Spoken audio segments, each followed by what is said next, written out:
Hi, I'm Anthony Sammarco and I'm the author of Lost Boston. And today we're visiting the Boston Common. This is an area that brings people of all walks of life, whether they enjoy the park, walk through it, or actually in the circumference. Throughout the period of the 17th and 18th century, the Common itself was common land. It was owned by the residents of the town of Boston. Everyone owned it.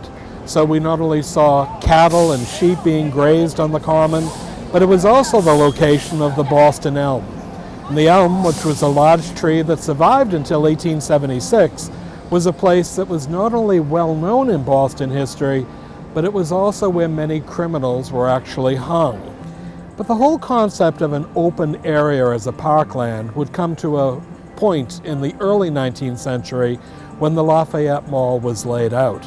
This is an area that runs parallel to Tremont Street, and it was named after the Marquis de Lafayette, who in 1824 had come to Boston to help lay the cornerstone for the Bunker Hill Monument.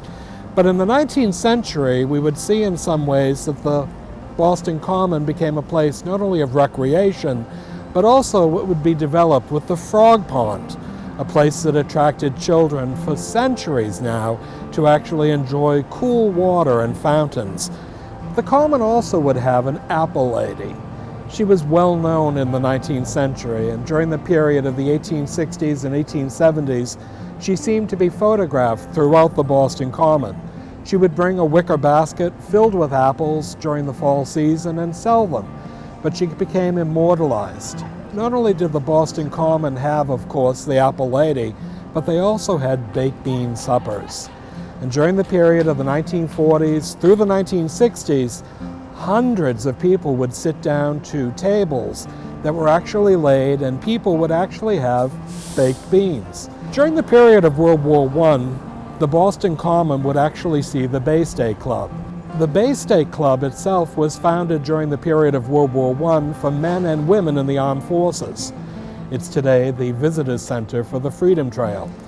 But in the period of World War II, a new club would be built called the Buddies Club. That was something that brought men and women in the armed forces to actually stop, not only to have a cup of coffee or a cup of tea, but it was something that also provided some camaraderie. During the period of World War I as well as World War II, there were victory gardens here on Boston Common. The grounds were actually plowed over, and we saw that in some instances, not only were vegetables, flowers, but even herbs grown. In these wonderful photographs, we can actually see the Herald, which is something that was located at one time on Avery Street. It's an important feature to realize that these victory gardens were things that weren't just throughout the city of Boston's neighborhoods, but even here on the Boston Common.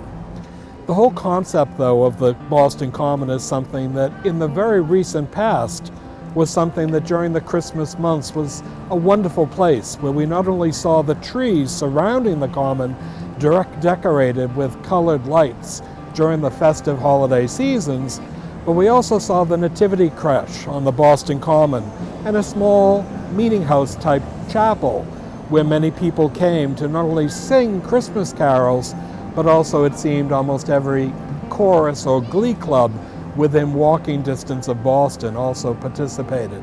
But we realize in some ways that the Common itself also has some wonderful public art, from statues to monuments, as well as the Soldiers and Sailors Monument that's located at the very crest of the hill towards what is Beacon Street.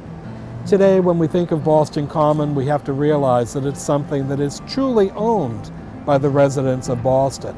Today, as a city, it's maintained by the city of Boston, but it's a place where we see pathways that not only have people relaxing on benches, people going to and fro from downtown to uptown, but it's also a place in some ways that creates a wonderful sense of continuity since 1634 when this was deeded as the Boston Common.